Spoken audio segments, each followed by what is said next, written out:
Stephanie, and this is my channel, Stephanie Reads, Writes, and is Sarcastic. Welcome to Whine Club. This is the playlist where I talk about bad books and drink good wine. So cheers.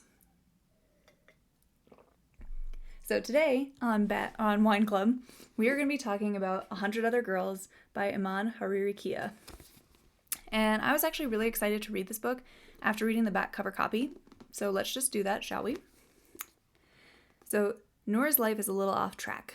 She's an aspiring writer and amateur blogger in New York, which is a nice way of saying that she tutors rich Upper East Side kids and is currently crashing on her sister's couch. But that's okay. Nora has Layla, who has always been her rock, and now she has another major influence to lean on, Vinyl magazine. The pages of Vinyl practically raise Nora, teaching her everything from how to properly insert a tampon to which political ideology she subscribes to. So when she lands a highly coveted job as assistant to Loretta James, Vinyl's iconic editor-in-chief, Nora can't believe her luck.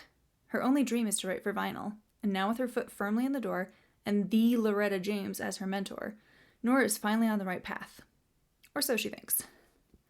Loretta is an unhinged nightmare, insecure, and desperate to remain relevant in an evolving media landscape that she doesn't understand. Nora's phone buzzes constantly with Loretta's bizarre demands, particularly with tasks Loretta hopes will undermine the success of Vinyl's wonderkind, digital director Jade Aki.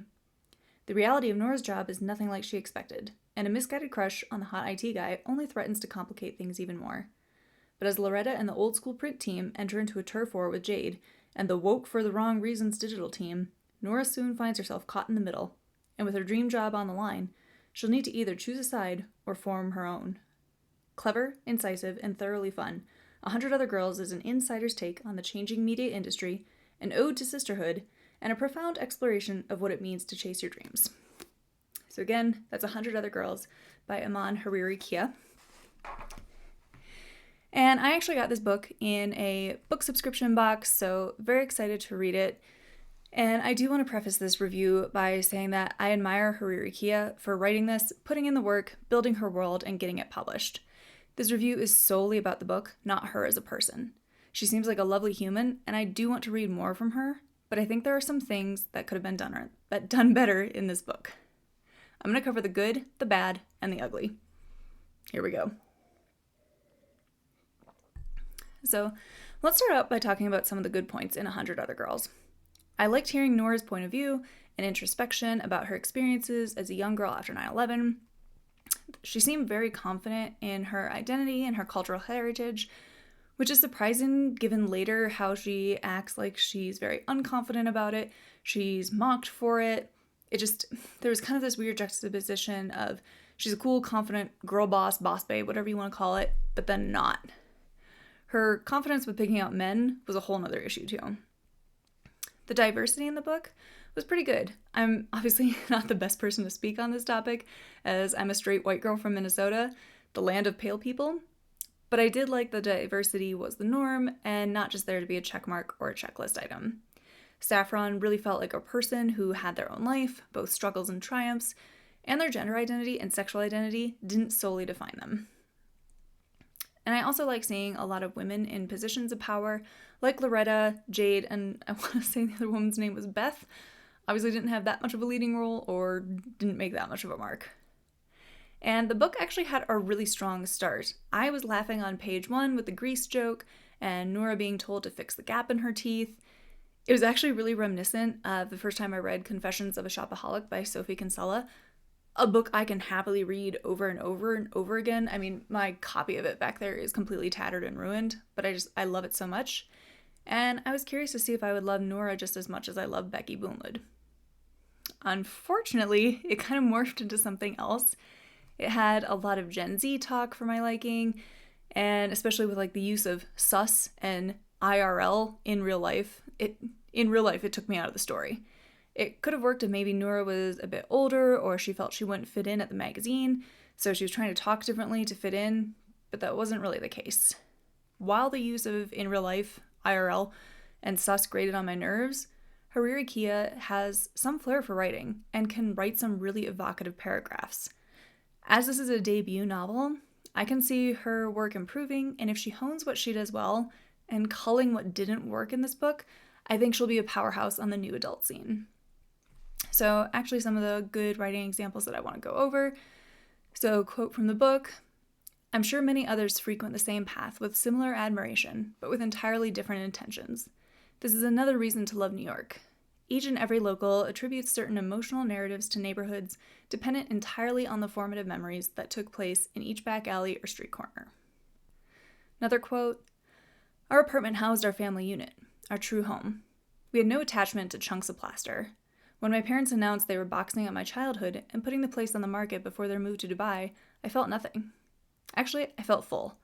Full of contempt for my parents for moving so far away. Full of gratitude for a youth so filled with passionately slammed doors and suffocating group hugs. Full of grief that it all had to end."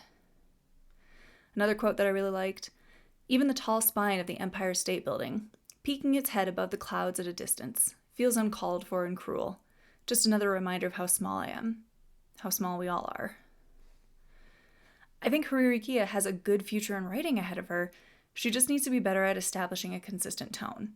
It was hard to have some of those deep, beautiful excerpts about the city and bringing it to life, and then talk about how the trees are covering their crotches.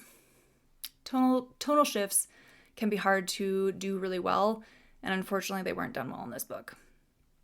I was also really excited to dive deep into the world of digital comms, as that's an area I'm very familiar with and can relate to. Fortunately, I did not relate well to the teams that were presented in this book. We'll get into that. My last good point is kind of between good and bad, as Nora is young, but sometimes it kind of skewed YA-ish, which is not my favorite genre. I've definitely dabbled in it, but I don't typically seek it out for the books I read. But I did have to keep in mind that Nora is meant to be something like 22. She's still figuring herself out. So, of course, it would still read a bit young to me. Now, let's move on to some of the bad about this book. So first up, we've got the dialogue and pop culture references were a bit much. Even a lot of the Goodreads reviews I said mention this as a negative about the book. Like there's a quote, "My mind runs faster than BuzzFeed pumps out listicles." Another quote, "I'm straight up talking out of my ass, but what else am I supposed to do? She's slurping up my bullshit like an Aperol Spritz. I watch her bouncing in her seat as if she's rolling at Coachella." Okay. Oh, then here's the crotches one, so, quote, "Central Park, on the other hand, grows widely understated and reserved to the point of sheepish. The trees are naked and frail, blushing as they lower their branches to cover their crotches." Trees don't have crotches. I don't want to think about that next time I'm walking through Central Park. Next up on the bad is Loretta. The villain, antagonist, whatever she is too much.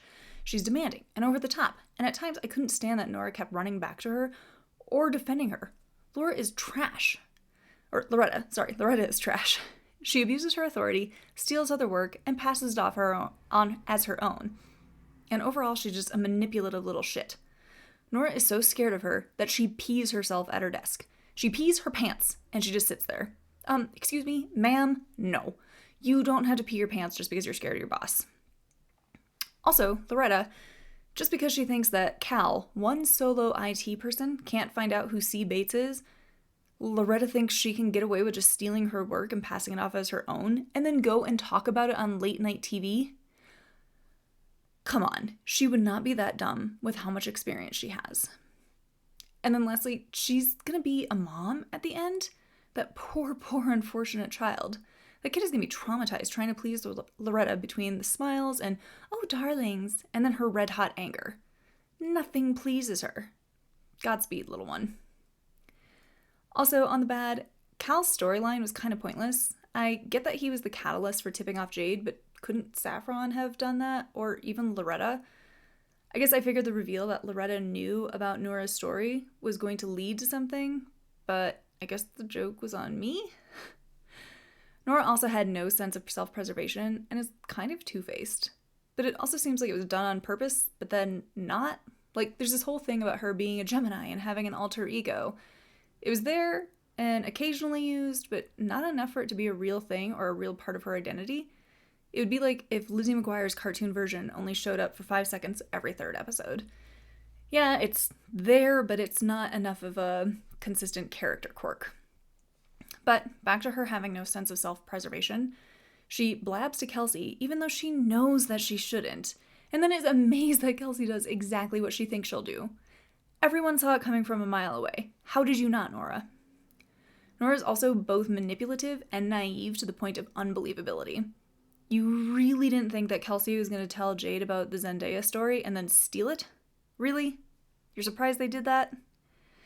And then her little darkness before the dawn moment with her sister Layla felt very manufactured and petty. Suddenly Layla is just over it. She ran very hot and cold, and I wasn't sure if that was because it was convenient to the plot or if that was supposed to be a character flaw of hers. Layla actually kind of annoyed me and is very dramatic. Like, Nora, you have to keep your job because you're the only one who can pay our rent. And then 2 seconds later, Nora, you have to quit your job immediately because I don't like you doing this. What do you want, bitch? Pick a lane. And then we never get to read the groundbreaking article that Nora wrote. It was apparently so beyond anything else that anything that was ever written, but we never hear any lines from it. We don't see it. We got that article that calls Jade a hype beast, but we don't get Nora's big break. After a while, it kind of felt like just a way for Nora to congratulate herself and inflate her ego, which, cool, you published a piece. But again, can we see it? Can it have been a bigger part of your role or part of your motivation in the background, maybe? Also, there was a large cast of characters that I kind of kept forgetting who some people were, like on the digital team. Like Seb. Seb who? We never really get to know them, but then they were there and we were kind of expected to know about their personality traits. I don't know you. I also liked that, like, this book is obviously very much inspired by The Devil Wears Prada. A little too much, but it's a culture magazine, but the fashion is described constantly. Again, reminds me of Confessions of a Shopaholic, but the fashion mentions made sense as that was a passion of Becky's. I didn't get that from Nora. She didn't really seem to care that much about clothing, or at least that wasn't something that came across to me, but then she's constantly describing what everybody's wearing. I don't care. Also, the timeline of this book kind of confused me. By the end, she talks about how she's been at vinyl for a year, but what? Did we actually see the year go by? We didn't celebrate that many holidays. We didn't celebrate birthdays. It's just, if you're going to span your book over an entire year, give me time marks so I can actually keep track of it and understand how long she's been doing this. And then there were fourth wall breaks. This can be done well, but I'm actually going to compare it to Confessions of a Shopaholic again, because Becky often breaks the fourth wall and talks to us as the readers, but it works because, again, like the Lizzie McGuire piece, it's consistent. You know what's coming. You know she's going to talk to you and address you. Whereas with Nora, it kind of just felt like it pops out of nowhere and like she addresses us, but then doesn't recognize that she's in a story. I don't know. It didn't really work for me. Also, kind of, again, comparing it to Confessions of a Shopaholic, you know, Becky actually hits rock bottom in the book and has to confront her flaws. But I'm not really sure what flaws Nora has, because again, her whole Gemini alter ego persona, she doesn't ever really come to face it. She doesn't learn to embrace it. She doesn't learn to control it. It's just, she's there, and then she's there at the end. And then lastly, there's just a few typos or missing words that I noticed while reading it. An extra round of proofreading might have helped. Okay, so let's move on to the ugly. So like I said earlier, I was very excited to read about it because she does talk about working on the digital team. But what the fuck was with the piece of information around the KPIs? Like, there's a scene where Jade comes in and she's like, "Congrats, guys! Like, September marked 15,000 KPIs on our site. 15! 15 what? What KPI specifically? Do you know what a KPI is? It is a key performance indicator. Was that how many website visitors you had? How many engagements or conversions you had? You can't just come in and say, we marked 15,000 KPIs on our site and not tell me what KPI it is. It means nothing. It is gibberish. And then it is even more annoying finding out that the author has experience on that stuff. Like, you're gonna just throw in KPI, like, and I know I recognize that I am blowing this out of proportion because it's not that big of a deal, but yikes, that really just made me want to throw the book across the room. I actually told my husband, I was like, I don't think this person has ever worked in an office before because they don't understand what KPIs are. Apparently they do, but they don't. I don't know. Anyway, moving on from that thing that really annoyed me, what exactly is Nora's job? I get she's an executive assistant, but she's treated more like a personal assistant. And I get that that is also, again, inspired by The Devil Wears Prada with Anne Hathaway. But what does she actually do? Again, like, all we see her doing is arranging Loretta's calendar and peeing her pants. But then later she's treated like she knows more than she's supposed to, and she has to step up and take Loretta's place. And are you an assistant editor to the chief? Like, what is going on? You're an assistant. Going back to another point I made earlier, what exactly is Nora's motivation? She says she wants to be a writer, but we don't see her doing much writing, or even giving her blog the attention it needs. And even her blog posts kind of sound like there's little poems or little things. I felt like if her motivation was she wanted to be a writer and wanted to work at Vinyl, that should have been carried through a lot more and build up again to that piece that we never even see. She talks about how it's the most amazing thing that has ever been published, and oh, we're breaking records and everyone loves it and blah, blah, blah. Okay, then can we see it? Can we understand why this was such a passionate topic for you? Hello. She also ends up leaving the magazine at the end, but it was just so sudden and jarring that I couldn't understand what her turning point was. Like, again, was her motivation finding herself, her confronting her two-faced nature, her deciding to be better and not getting wrapped up in the toxic work culture? What? What did she learn? Because I sure as shit don't know. Also, Nora is pretty judgy. She points out all these microaggressions towards her and hates them, but then she gets to go around and assume whatever she pleases about others around her, especially like with her people watching that she does and assigning them little stories and narratives about their life.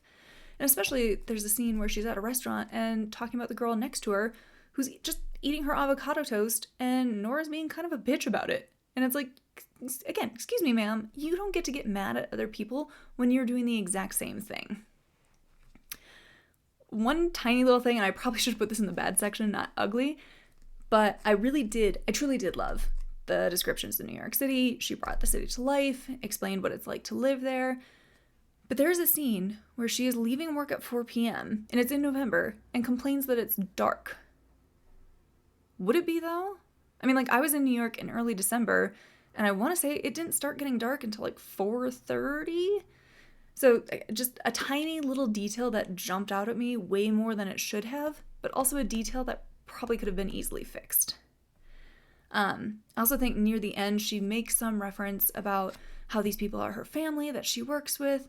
What the fuck? Since when? You hate these people. You are avoiding Kelsey and Jade like they have the plague. I don't get how you go from, oh, my life sucks and I'm Loretta's assistant and blah, blah, blah, to, oh, these people are my family and I love them and I would do anything for them. And then she walks out. So nope. And then lastly, some Goodreads reviews noted that this is satirical, but is it? Because I didn't get that vibe at all. But that could just be me, and maybe I'm just not reading it right. Like, again, her blog posts, maybe that's what people were referencing, because it did kind of seem like she's trying to make fun of the city and other people, but then not, and then wanted to be taken seriously as a writer. I'm not really sure. I honestly think if some of the dialogue and the pop culture references were toned down and Nora had a bit more agency within her own story and was shown to be wanting to make a difference with her writing, I think the story could have been a lot stronger. Even toning down some of the manufactured conflict, especially between like her and Layla and Saffron, it would have been a lot better of a read, and there would have been more of a character arc. As it is right now, Nora kind of just enters the story, goes through all these ups and downs with Loretta, with her job, her family, and then just pops out on the other side and is like, on to the next thing, like, okay. For a debut, I'll take it, and I'm definitely going to keep an eye on Hariri Kia to see what she comes out with next. Thanks for joining me for Whine Club, and I hope to see you next time.